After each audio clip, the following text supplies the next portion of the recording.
बिस्मिल्लाहिर्रहमानिर्रहीम। मेरा नाम मुज़फ़्फ़र सरफराज है और आज हम क्रिमिनोलॉजी की लेक्चर सीरीज़ के साथ आपके सामने हाजिर हैं और आज हमारा 5वां लेक्चर है ये। तो ये हमारा आज मेजर टॉपिक है। 20 मार्क्स का पेपर में आ भी चुका है और इसके दोबारा आने के चांसेस भी हैं क्योंकि 2018 के बाद 19 में नहीं आया ये क्वेश्चन, तो इसके चांसेस हैं।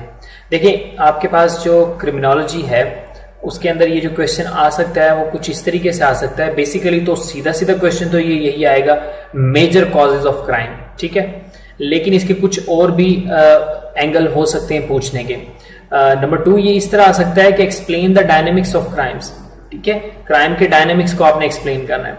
नंबर 3 जो कि मोस्ट प्रोबेबली ये इसके आने के चांसेस है वो इस तरह से हैं कुछ, how crime is a socially constructed phenomena, यानी कि क्राइम जो है वो किस तरह सोशली कंस्ट्रक्टेड फिनोमिना है, कैसे सोशियोलॉजिकल फैक्टर्स जो हैं इसके अंदर इन्वॉल्व होते हैं। तो ये क्राइम आपके पास कॉजेज ऑफ क्राइम के अंदर, ठीक है। तो इन सारी चीजों को आज हम देखेंगे।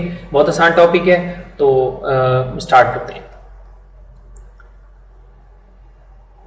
देखिए, क्राइम जो है सोशली कंस्ट्रक्टेड फिनोमिना किस तरीके से, जो सोशियोलॉजिस्ट हैं वो क्राइम को सोशल कॉन्टेक्स्ट में देखते हैं, as a socially constructed phenomena के तौर पे देखते हैं आज के टाइम के अंदर, ठीक है।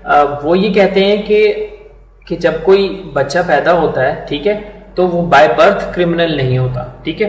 कुछ ना कुछ फैक्टर्स ऐसे होते हैं जो उसके ऊपर असरअंदाज होते हैं और वो क्राइम कमिट करता है, ऑफेंडर बनता है, ठीक है। तो अब वो फैक्टर कौन कौन से हो सकते हैं? अब उस फैक्टर के अंदर आपके पास ये 4 कैटेगराइजेशन होती है जो सब हर जगह आपको मिलेंगे, जहां जिस भी बुक से आप पढ़ेंगे तो या वो 4 कैटेगराइजेशन मिलेंगे। ज्योग्राफिकल फैक्टर हो सकते हैं, ज्योग्राफी यानी कि जहां वो रहता है ज्योग्राफी के अंदर अगर कुछ ऐसी एनोमली पाई जाती है तो वो फैक्टर्स हो सकते हैं। सोशियोलॉजिकल फैक्टर्स होते हैं, सोशल फैक्टर्स हो सकते हैं, साइकोलॉजिकल फैक्टर हो सकते हैं, नफ्सियाती जिनको हम बोलते हैं, और सर्कमस्टांशियल फैक्टर्स हो सकते हैं, हालात के ऊपर क्राइम कमिट होने के चांसेस भी हो सकते हैं, ठीक है। वो हम सारे देखेंगे। और कुछ और रैंडम जो है मिसक्लेनियस फैक्टर्स हैं जिनको मैंने लिखा है इसके अंदर, तो वो भी मैं आपको एंड में बताऊंगा। लेकिन ये मेजर कैटेगराइजेशन है जिसके अंदर जो है वो कॉजेज ऑफ क्राइम पाए जाते हैं। नंबर 1 फैक्टर है ज्योग्राफिकल फैक्टर। देखिए, सोशियोलॉजिस्ट का ये मानना है कि जो ज्योग्राफी है वो क्राइम के अंदर एक इंपॉर्टेंट रोल प्ले करती है। हमारे पास 2 क्रिमिनोलॉजिस्ट हैं जो कि इस मामले के अंदर जिन्होंने रिसर्च की। एक एम हंटिंगटन है हमारे पास और दूसरा एम लैम्ब्रोजो, ठीक है। इन दोनों ने इसी ज्योग्राफिकल फैक्टर्स के ऊपर रिसर्च की है। तो एम हंटिंगटन का कहना यह है कि जो विंटर के अंदर जो चाइल्ड पैदा होता है उसके क्रिमिनल बिहेवियर शो करने के ज्यादा चांसेस होते हैं as compare to a child who is born in summer, ठीक है। अब इसी तरीके से कुछ ऐसे क्रिमिनोलॉजिस्ट भी हैं different part of the world के अंदर जो क्या करते हैं, ज्योग्राफिकल चेंजेस के साथ क्राइम को रिलेट करते हैं, यानी कि ज्योग्राफिकल कैरेक्टरिस्टिक्स के साथ क्राइम का या फिर ऑफेंसेस का रिलेशन स्टैब्लिश करते हैं। फ्रांस, इटली और जर्मनी के अंदर इसके ऊपर काफी रिसर्च हुई है जिसके अंदर वो एक एग्जैक्ट रिलेशन तो कायम करने में कामयाब नहीं होगी। जैसे एम हंटिंगटन ने कह दिया कि विंटर चाइल्ड जो है वो क्रिमिनल होता है, लेकिन हर चाइल्ड क्रिमिनल हो सकता है, इसका कोई सबूत नहीं है, ठीक है। इसी तरीके से जो लैम्ब्रोजो है उसका जो रिलेशनशिप ड्रॉ करने का तरीका था वो कुछ ज्यादा कन्विंसिंग था बनिस्बत एम हंटिंगटन के, क्योंकि एम हंटिंगटन ने बहुत ज्यादा जनरलाइज कर दिया था कि विंटर चाइल्ड जो है वो क्रिमिनल बिहेवियर शो कर सकता है। लेकिन लैम्ब्रोजो ने एक कैलेंडर प्रिपेयर किया था जिसके अंदर डिफरेंट मंथ्स के अंदर और उन मंथ्स के अंदर क्राइम किस तरह कमिट होते हैं, उसने इस चीज के ऊपर रिसर्च की थी। सपोज उसने पैचेस बना लिए थे कि जनवरी, फरवरी, मार्च, अप्रैल, मई, जून, जुलाई, अगस्त, सितंबर, इस तरह उन्होंने पैचेस बना लिए थे और बताया था कि इन मंथ्स के अंदर इन क्राइम्स की रेशियो ज्यादा होती है बनिस्बत इन वाले क्राइम्स की। तो ये एक थोड़ा सा ज्यादा कन्विंसिंग मेथड था, ठीक है।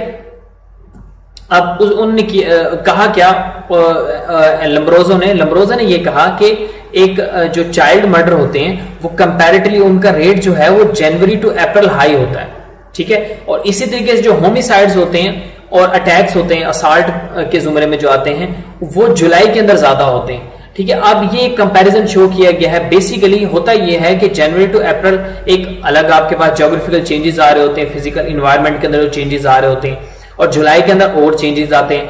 तो सोशियोलॉजिस्ट का कहना यह है, क्रिमिनोलॉजिस्ट का कहना यह है कि जब ज्योग्राफिकल डिफरेंसेस होते हैं और फिजिकल इन्वायरमेंट के अंदर जो डिफरेंसेस पैदा होते हैं, उसी के अंदर कल्चर एंड सिविलाइजेशन भी डिफरेंट होती है।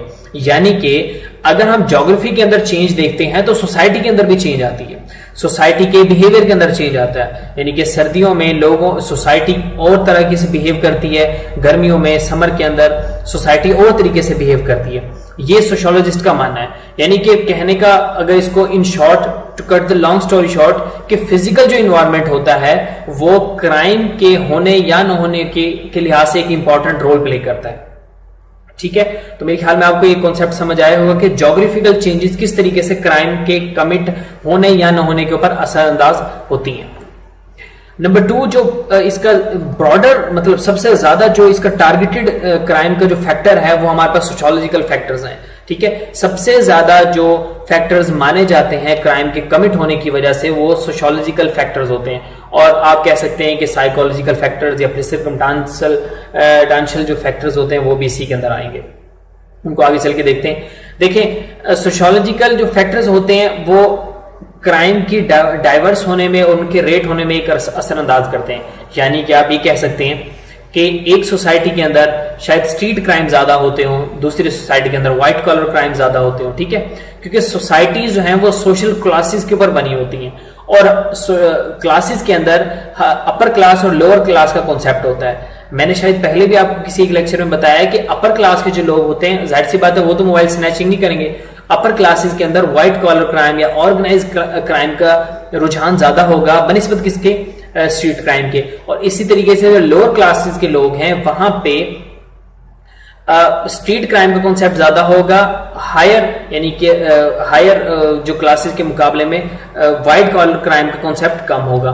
ठीक है, तो ऑर्गेनाइज सोसाइटी और डिसऑर्गेनाइज सोसाइटी के अंदर बेसिकली होता ही यही है कि जो ऑर्गेनाइज सोसाइटी होते हैं वहां पे क्राइम कम होते हैं। ठीक है, और जो डिसऑर्गेनाइज सोसाइटी होते हैं, या डिसऑर्डर पाया जाता है जिन सोसाइटीज के अंदर, वहां पे क्राइम ज्यादा कमिट होते हैं। तो जो सोशियोलॉजिकल फैक्टर्स हैं कुछ मैंने आगे भी लिखे हुए हैं। अब माइग्रेशन देखिए, माइग्रेशन क्या होता है कि किसी भी माइग्रेशन की बहुत सारी टाइप्स हैं। ठीक है, लेकिन अब मैं माइग्रेशन में जनरल वे में बात कर रहा हूं। किसी भी एक खास पॉपुलेशन का एक जगह से दूसरी जगह पे शिफ्ट हो जाना, वो क्या कहते हैं, माइग्रेशन। और माइग्रेशन किन वजह से होती है? देखें, अगर मैं मुल्तान से लाहौर या फिर लाहौर से मैं कराची अगर मैं माइग्रेट करता हूं तो मेरी कुछ रीजंस होंगी। मेरी जो बेसिक जो सबसे ज्यादा रीजंस पाई जाती हैं माइग्रेशन फैक्टर्स के अंदर वो ये होती हैं कि education facilities, health facilities, economic opportunities, job opportunities, employment. ठीक है, इस तरह के जो फैक्टर्स होते हैं ये माइग्रेशन के अंदर रोल प्ले करते हैं। अब पाकिस्तान का मेजर जो पॉपुलेशन है वो आपके पास रूरल एरिया के अंदर है। अब अगर रूरल एरियाज में, जो कि हमने देखा है आपके पास 2018 के अंदर जो सेंसस हुआ था उसके अंदर तमाम बड़े शहरों के अंदर अर्बनाइजेशन बढ़ी है। कराची, लाहौर और इस्लामाबाद तीन की बात करें तो यहाँ पे सिग्निफिकेंटली तौर पे माइग्रेशन बढ़ी है और अर्बनाइजेशन ज्यादा हुई है। तो अब जब रूरल एरिया के जो लोग हैं वो किस लिए मूव कर सकते हैं? वो इसलिए मूव कर सकते हैं कि वहां पे सेहत की सहूलत मौजूद नहीं है, वहां पे तालीम की सहूलत मौजूद नहीं है, वहां पे आपके पास एजुकेशन की सहूलत मौजूद नहीं है, वहां पे इकोनॉमिक अपॉर्चुनिटीज नहीं है, वहां पे जॉब अपॉर्चुनिटीज नहीं है, वहां पे जो लिविंग स्टैंडर्ड है वो हाई नहीं है, सैनिटेशन का निजाम वहां पे नहीं है, क्लीन वाटर वहां पे नहीं है। तो माइग्रेट करेंगे वो शहरों में। जब वो शहरों में माइग्रेट करेंगे तो ऑलरेडी जो लोग वहां पे रह रहे हैं उनके लिए एक चैलेंजिंग सिचुएशन हो जाएगी इकोनॉमिक अपॉर्चुनिटीज और जॉब अपॉर्चुनिटीज के लिहाज से। वो जो कंपटीशन क्रिएट होगा, अब देखें ना, एक अवेलेबिलिटी 5 लाख जॉब की है, लेकिन अगर डिमांड जो है वो 7 लाख जॉब की हो जाए तो 2 लाख लोगों को कुछ ना कुछ तो करना पड़ेगा ना। तो वो इस वजह से क्राइम कमिट करने की तरफ जाएंगे। पॉलिटिकल इंस्टेबिलिटी इस तरीके से कि जब किसी भी मुल्क के अंदर, किसी भी सोसाइटी के अंदर जब इंस्टेबिलिटी पाई जाती है, पॉलिटिकल हो, इकोनॉमिक हो या सोशल इंस्टेबिलिटी हो, जब इंस्टेबिलिटी होती है तो वो कंट्री, उस कंट्री की गवर्नमेंट, उसकी स्टेट जो है वो लोगों के इश्यूज को एड्रेस करने में नाकाम हो जाती है। क्योंकि पॉलिटिकल इश्यूज, जब पॉलिटिकल स्टेबिलिटी जिस कंट्री में होती है वहीं पे आपके पास इकोनॉमिक स्टेबिलिटी भी होती है, वहीं पे लॉ बनाए जाते हैं, लीगल फ्रेमवर्क वहां पे स्ट्रांग होता है, वहां के इंस्टीट्यूशन स्ट्रांग होते हैं। तो वहां पे आपके पास क्राइम कमिट होने के कम चांसेस होते हैं। तो पॉलिटिकल इंस्टेबिलिटी पाकिस्तान में ये भी पाई जाती है, माइग्रेशन पाकिस्तान में पाई जाती है, डेमोग्राफिक चेंजेस, अगर किसी लैंड की किसी स्टेट की डेमोग्राफिक चेंजेस आपके पास होती हैं तो उसकी वजह से भी क्या होता है, आपके पास क्राइम कमिट करने के चांसेस ज्यादा होते हैं। सेम एज इट इज आपके पास इकोनॉमिक कंडीशन है, देखना होगा कि किसी इंडिविजुअल का किसी फैमिली का इकोनॉमिक कंडीशंस किस तरह की हैं, क्योंकि एट द एंड क्राइम जो कमिट होते हैं, मोस्टली क्राइम कौन से कमिट होते हैं, mobile snatching, bike snatching, purse snatching, या फिर इस तरीके से गेन करने के लिए, इकोनॉमिक स्टेबिलिटी गेन करने के लिए, इकोनॉमिक गेन्स हासिल करने के लिए ही क्राइम कमिट होते हैं, मोस्टली जो क्राइम कमिट होते हैं।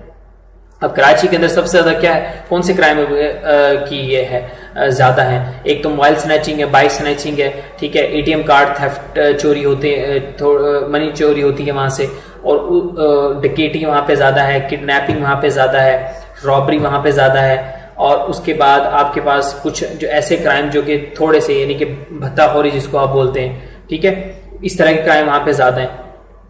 तो ये हमारे पास आगे कुछ सोशियोलॉजिकल फैक्टर्स। अब आ जाते हैं हम साइकोलॉजिकल फैक्टर्स। अच्छा, मैंने कुछ सोशियोलॉजिकल फैक्टर ना वो अदर फैक्टर्स के अंदर भी लिखे हैं, वो आगे चल के मैं एक्सप्लेन करता हूं आपको। देखिए, साइकोलॉजिकल फैक्टर्स क्या होते हैं कि अब कुछ जो psychologist plus sociologist plus criminologist, इन तीनों फील्ड्स के लोगों का ये कंसेंसस है कि जो क्रिमिनल होता है उसके अंदर कुछ पिकुलर सी प्रॉपर्टीज होती हैं जो कि एक नॉन क्रिमिनल इंडिविजुअल के अंदर नहीं होती। कहने का मतलब यह है कि जस्ट सपोज के कुछ ऐसी हेरिडिटरी क्वालिटीज मौजूद होंगी जो उसने इनहेरेंट की होंगी अपने पेरेंट्स से, जो कि उसके क्रिमिनल होने का या क्रिमिनल एटीट्यूड पैदा होने का सबब बनी। जैसे कि अगर फर्ज करो कि अगर कोई इनहेरिटेंटली जो है वो अपने पेरेंट्स से एंगर, इम्पेशंस का क्वालिटीज को इनहेरिट करता है तो उसके क्रिमिनल होने के चांसेस ज्यादा होंगे, क्योंकि जो इंपल्सिव नेचर का इंसान होता है उसके क्राइम कमिट करने के ज्यादा चांसेस होते हैं बनिस्बत उसके जो कि काम होता है, सुकून होता है, जो जल्दबाज नहीं होता। ठीक है, तो इस तरह की कुछ ना पिकुलर प्रॉपर्टीज होती है, कैरेक्टरिस्टिक्स पाई जाती है क्रिमिनल उनके अंदर, लोगों के अंदर।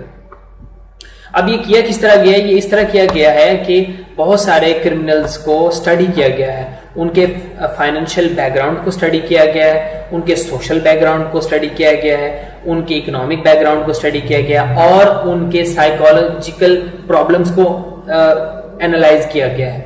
उसके बाद एक रिलेशन निकाला गया है कि जो इंडिविजुअल्स होते हैं जो क्राइम कमिट करने जाते हैं और वो इंडिविजुअल जो क्राइम कमिट नहीं करते, उनके अंदर कुछ प्रॉपर्टीज, कुछ कैरेक्टरिस्टिक्स में डेफिनेटली फर्क होता है। अब मुख्तलिफ जो criminologist are agree on the point that the mind and the body of the criminal and the non criminal is different. कुछ बॉडी के अंदर ऐसे स्टिमुलस पाए जाते हैं क्रिमिनल इंडिविजुअल्स के जो कि नॉन क्रिमिनल के अंदर नहीं पाए जाते।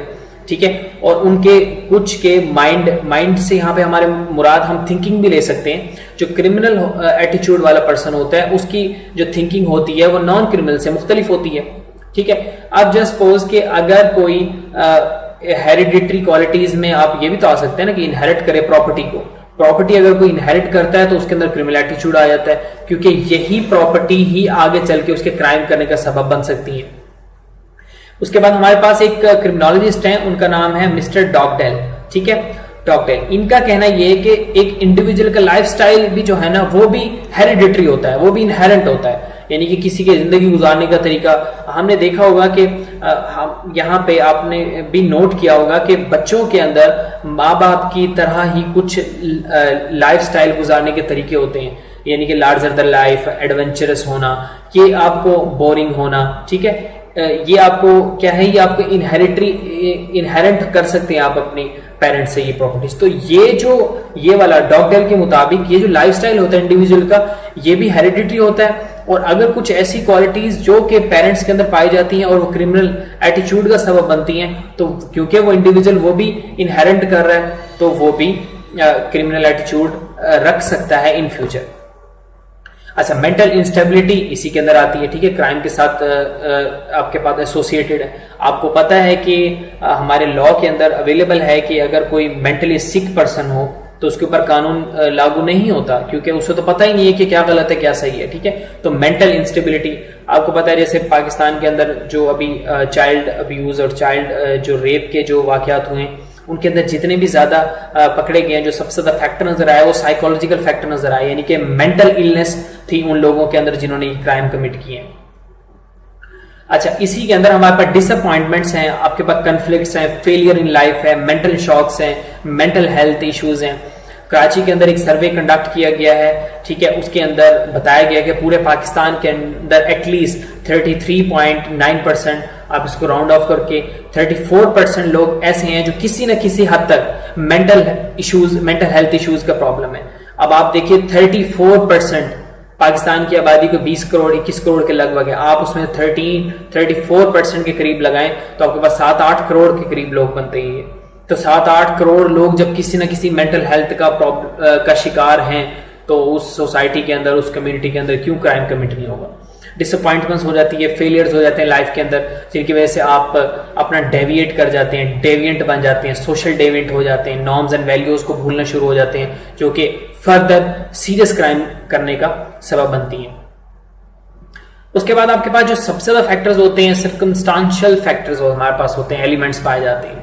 देखें, सोशियोलॉजी के अंदर फैमिली को एक सोशल इंस्टीट्यूशन के तौर पे किया जाता है, ठीक है, यानी कि फैमिली जो है एक इंस्टीट्यूशन है, उसके अंदर मैरिज फिर एक इंस्टीट्यूशन है, पेरेंटहुड फिर एक इंस्टीट्यूशन है। तो होता यह है कि जो सबसे ज्यादा रोल प्ले करता है क्रिमिनल एटीट्यूड का, वो फैमिली की तरफ से होता है, क्योंकि इंसान अपनी सारी जिंदगी फैमिली के साथ गुजारता है। जब इंसान पैदा होता है तो जो कुछ वो इनहेरेंट करता है, जो कुछ वो सीखता है अपनी फैमिली से सीखता है, 10-12 साल तक वो सारी चीजों को ऑब्जर्व करता है कि किस तरह मेरे पेरेंट्स रहते हैं, क्या कुछ उनकी जिंदगी में चल रहा है। तो जो कुछ वो सिखाते हैं, उसका बच्चा दिमाग होता है तो वो उनको पिक करता है, ठीक है। और जो वो डिसरप्शन देखता है इस एज के अंदर, इस यंग एज के अंदर, वो आपके पास फैमिली के अंदर पाई जाती है, वही सबब बनती है। जुवेनाइल डिलिक्वेंसी का सबसे ज्यादा फैक्टर जो पाए जाते हैं वो आपके पास क्या है, डिस्ट्रप्टेड फैमिलीज हैं, ठीक है, डिसऑर्गेनाइज फैमिली हैं, और आपके पास फैमिली इश्यूज पाए जाते हैं। उसी के अंदर बहुत सारी टाइप हैं कि मतलब आपके फैमिली का साइज कितना है, कितने बच्चे हैं कि एक फैमिली के अंदर, और जो बच्चा क्रिमिनल एटीट्यूड रखता है उसकी पोजीशन कौन सी है, वो कौन से नंबर पे पैदा हुआ है, 1 2 3 4 5, ठीक है। तो इस तरीके से ये जो तमाम इश्यूज होते हैं ये फैमिली के अंदर आते हैं, ठीक है। अब इसके अंदर फैमिली के अंदर होता क्या है, इनके अंदर ये हो सकता है कि जो सिबलिंग्स हैं उनके दरमियान में अफेक्शन नहीं है, नंबर 1। नंबर 2 ये है, इसके अंदर आ सकते हैं कि जो पेरेंटहुड है वो आपस में उनके ताल्लुकात ठीक नहीं है, ठीक है, या फिर जो है वो सेपरेटेड फैमिली से ताल्लुक रहते हैं, यानी कि हस्बैंड और वाइफ को डाइवोर्स हो चुकी है, यानी कि मदर और फादर जो इंडिविजुअल के हैं उनको डाइवोर्स हो चुकी है, वो सेपरेट रहते हैं। वो एक ऐसा डिसरप्शन, एक डिसऑर्गेनाइज किस्म का एक माहौल ऑब्जर्व करता है इंडिविजुअल, जो कि उसके क्रिमिनल एटीट्यूड पैदा होने का इन फ्यूचर में सबब बनता है। डिसरप्टेड फैमिली, वही बिखरी हुई टूटी हुई फैमिली, डिसऑर्गेनाइज सोसाइटी के अंदर आएगा। लार्ज फैमिली साइज, देखें जब लार्ज फैमिली साइज होते हैं, देखिए एक बात आपने याद रखना है, आपने ना इन तमाम एलिमेंट्स को ना इंटरकनेक्ट करना है। देखें अब क्या होगा, लार्ज फैमिली साइज है, जब लार्ज फैमिली साइज होगा, फर्ज करो 7 से 8 बच्चे हैं, जो कि आपको पता है कि रूरल एरियाज के अंदर काफी ज्यादा आपको लार्ज फैमिली साइज मिलते हैं, और उसके रीजन भी इकोनॉमिक इश्यूज हैं। जब आपके पास फैमिली लार्ज होती है तो पेरेंटहुड के लिए सब बच्चों को एक जैसा ट्रीट करना मुश्किल हो जाता है, इकोनॉमिक इश्यूज पैदा होते हैं, फाइनेंशियली तौर पे वो फैमिली जो है वो स्टेबल नहीं होती। तो उससे होता क्या है कि अगर किसी एक बच्चे को या 2 को 3 को अगर वो फाइनेंशियल असिस्टेंस नहीं मिल पाती जो कि बाकी बच्चों को मिलती है, तो आपके पास हम क्राइम कमिट होने के चांसेस होते हैं। पाकिस्तान में कितना ज़्यादा देखा गया है कि जो जिनके 4-4 5 बच्चे उनमें से 1 या 2 जो है वो लेबर वर्क करते हैं, चाइल्ड लेबर के तौर पे काम करते हैं, ताकि बाकी बच्चे एजुकेशन हासिल कर सके। तो उस एक इंडिविजुअल के लिए क्राइम कमिट करने की अपॉर्चुनिटी ज़्यादा होंगी। तो अब यहाँ पे देखा है कि हमने किस तरह लार्ज फैमिली साइज को हमने कनेक्ट कर दिया इकोनॉमिक इश्यूज के साथ, ठीक है। इस तरह लैक ऑफ ऑर्गेनाइजेशन है, ऑर्गेनाइजेशन स्ट्रक्चर ना होना, ठीक है, फैमिली के अंदर फैमिली एज ए इंस्टीट्यूशन के अंदर। उसके बाद मूवीज का रोल प्ले करना। मैंने आपको बताया था कि जब हम मीडिया रिप्रेजेंटेशन पढ़ रहे थे कि मूवीज के अंदर जो क्रिमिनल्स होते हैं उनको एक हीरो के तौर पे दिखाया जाता है। मूवीज आजकल इस तरह बन रही हैं कि जहाँ पे रॉबरी, किडनैपिंग, इस तरह उनको हीरो बन के दिखाया जाता है। अभी आपने एक इंडिया के अंदर एक मूवी आई, कुछ टाइम पहले आई है, चीट इंडिया। तो उसके अंदर ये है कि वो करता क्या है, वो शख्स, इमरान हाशमी की वो मूवी थी, वो करता ये है कि वो एक लाइक ब्राइट स्टूडेंट को हायर करता है और उससे जो है वो चीटिंग करवाता है, उनको, उन बच्चों, नालायक बच्चों से पैसे लेके उनकी जगह उन्हें एग्जाम दिलवाता है। और एट द एंड जब कोर्ट के अंदर एट द एंड वो पकड़ा जाता है और कोर्ट के अंदर वो इस चीज़ को मानने के लिए तैयारी नहीं है कि मैंने कोई गलत काम किया है। ठीक है, तो मूवीज़ क्या करती हैं, ये हीरो पैदा करती हैं, ये स्टार प्रोवाइड, उन्हें ग्लैमराइज करती हैं क्राइम को। डिसीज फैमिली उसी के अंदर आ जाएगा। अच्छा, चेंज इन वैल्यूज क्या है? देखें, जब से ये अर्बनाइजेशन और ये इंडस्ट्रियलाइजेशन का, ग्लोबलाइजेशन का टाइम आया, तो अब वैल्यूज के अंदर चेंज हो गए हैं। पहले क्या था कि फैमिली के अंदर मोहब्बत होना, अफेक्शन होना, ये एक वैल्यूज मानी जाती थी, एक सोशल वैल्यूज के अंदर बहुत अहमियत का दर्जा रखती थी ये। लेकिन अब क्या है कि हमारी जो सोसाइटी है वो मटेरियलिस्टिक हो गई है। तो इतनी ज्यादा मटेरियलिज्म का इन्वॉल्व हो जाना सोसाइटी के अंदर, ये क्राइम कमिट करने की वजह बनता है। तो यानी कि जो वैल्यूज हमारी चेंज हो रही हैं कि इस ग्लोबलाइजेशन, इंडस्ट्रियलाइजेशन और अर्बनाइजेशन की वजह से, वो क्या है, वो इसी तरीके से है कि हमारी वैल्यूज चेंज हो रही है जो कि क्राइम को कमिट करने का सबब बन रही है। कुछ और क्राइम है, पॉवर्टी। अब देखिए ना कि सारे के सारे लिंक्ड है ना फाइनेंशियल से, क्योंकि क्राइम मोस्टली जो कमिट होते हैं वो इसी तरीके से कमिट होते हैं ना कि मतलब फाइनेंशियल गेन्स उनका एक पर्पस होता है, एक एंड गोल होता है। तो पॉवर्टी, अब पाकिस्तान के अंदर पॉवर्टी इनके 50% करीब लोग अगर बिलो द पॉवर्टी लाइन, या फिर तकरीबन 50 to 60% की विंडो के दरमियान में अगर लोग $14 से $15 पर डे भी नहीं कमा रहे, तो आपके पास उस मुल्क के अंदर क्राइम कमिट क्यों नहीं होगा? लैक ऑफ एजुकेशन, हमारा एजुकेशन सिस्टम इस तरीके से है कि डिवीजन हुई पड़ी है, सेग्रीगेशन हुई पड़ी है कि इलेट क्लास और हायर क्लास के लिए और एजुकेशन सिस्टम है, लोअर क्लास के लिए और है, मिडिल क्लास के लिए और कुछ ऐसे हैं जिनकी कोई क्लास नहीं है, यतीम है, उनके लिए मदरसा सिस्टम है। तो ये जो इतना डिसरप्टेड, एक डिसऑर्गेनाइज, एक डिस्ट्रॉयड जो आपके पास एजुकेशन सिस्टम है, ये वजह बनता है। क्योंकि एट द एंड एजुकेशन ही एक इंस्टीट्यूशन है जो कि सोशल कंट्रोल सोशियोलॉजी की टर्म है। इसमें यह होता है कि ये कुछ ऐसे इंस्टीट्यूशन होते हैं जिसमें फैमिली है, आपके पास एजुकेशन है, आपके पास रिलीजन है, आपके पास पॉलिटिक्स है, पॉलिटिक्स भी इसी में आती है। ये चार ऐसे इंस्टीट्यूशन हैं जो कि सोशल कंट्रोल, जो कि लोगों के बिहेवियर को, उनके कंडक्ट को कंट्रोल करते हैं कि किस तरीके से बिहेव करना है।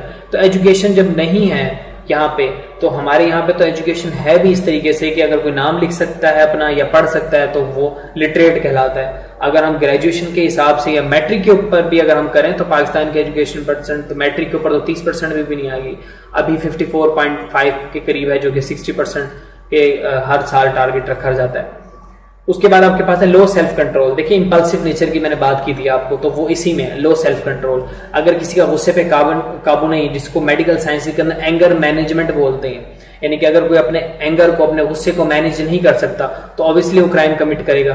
ठीक है, तो लो सेल्फ कंट्रोल एक वजह बनता है जो कि साइकोलॉजिकल प्रॉब्लम है।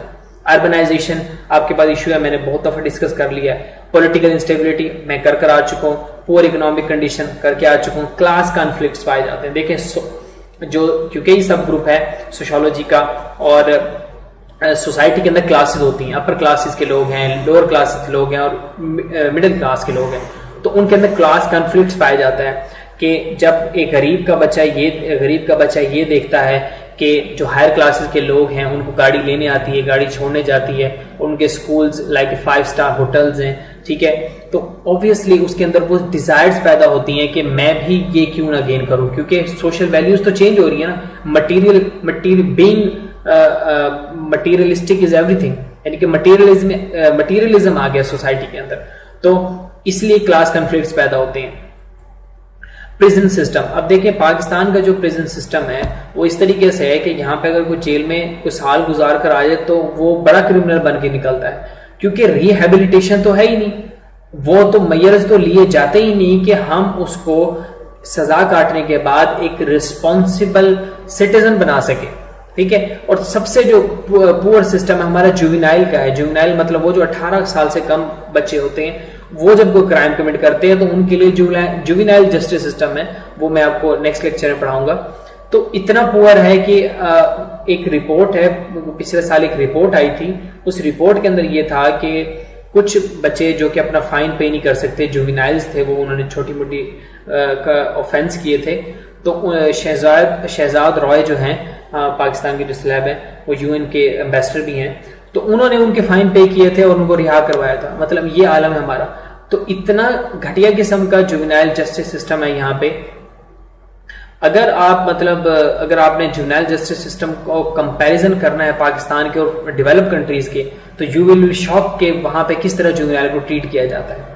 आपके पास ही मोहम्मद आमिर ने जब स्पॉट फिक्सिंग का मामला हुआ था, तो इसे कुछ टाइम, एक मंथ मेरे ख्याल में गालबन से जुवेनाइल जेल के अंदर रखा गया था। तो वहां पे इन्होंने आप इंटरव्यूज देखिए, इनको बताया गया कि किस तरीके से ये वहां पे इनको रखा गया था। यहाँ कुछ ऑन लाइटर नोट एक बात करने लगा हूँ कि जो फॉरेन कंट्रीज के अंदर, डेवलप कंट्रीज के अंदर जो पाकिस्तानी जेल में चले जाते हैं, उनकी ख्वाहिश ये होती है कि हम यहाँ ठीक हैं, जिससे हमें घर वालों को बता दो कि बस हम यहाँ ठीक है, हम एंजॉय कर रहे हैं यहाँ पे, क्योंकि वहां का जो खाना पीना, वहां का रहना सहना, वो आपकी नॉर्मल जिंदगी से बेहतर है। इस तरीके से वहां पे ट्रीट किया जाता है। एक भी अगर मुस्लिम किसी जेल, फॉरेन कंट्री की जेल के अंदर है ना, तो उसके लिए अरेंज किया जाता है उसके रिलीजन के मुताबिक, मुस्लिम यानी कि उसके लिए कारी आएंगे, उनके कारी होंगे या फिर मुस्लिम स्कॉलर होंगे, वो आएंगे और उसे उसके इस्लाम के मुताबिक, उसके रिलीजन के मुताबिक उसे टीचिंग करेंगे कि भाई आपका रिलीजन क्या कहता है क्राइम के बारे में और आपने क्या क्राइम किया। इस तरीके से इस हद तक रिहेबिलिटेशन होती है।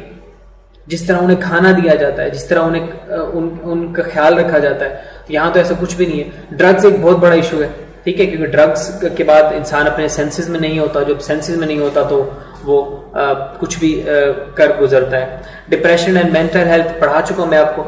सेंसेशनलिज्म मैंने आपको मीडिया रिप्रेजेंटेशन के अंदर बहुत डिटेल के अंदर बताया था कि क्राइम को सेंसिलाइज किया गया है, सेंशलाइज किया गया है, जिसकी वजह से क्राइम कमिट हो रहे हैं सोसाइटी के अंदर। जिस तरीके से ग्लैमराइज किया जाता है क्रिमिनल्स को, ठीक है, सेंसेशनलिज्म फैलाया जाता है मीडिया की तरफ से, वो इसकी वजह बनता है। फैमिली कंडीशन हम डिटेल में देख चुके हैं कि देखना पड़ेगा कि फैमिली की सूरत हाल क्या है, क्योंकि जुवेनाइल जो कि अब टीनेजर्स हैं, अब कराची की जो आईजी की रिपोर्ट है उसके मुताबिक ये कि जो मोबाइल स्नैचिंग के अंदर जो ज्यादातर लोग मुलविस हैं वो यंग ऑफेंडर्स हैं और कुछ स्टूडेंट्स हैं उसके अंदर, यानी कि जो अपनी इकोनॉमिक कंडीशंस को ठीक नहीं कर पाते, जिनकी फाइनेंशियल हालात ठीक नहीं होते, तो वो क्राइम कमिट करते हैं। मोबाइल स्नैच किया, बेच दिया, अपनी जरूरियात पूरी कर ली, ठीक है।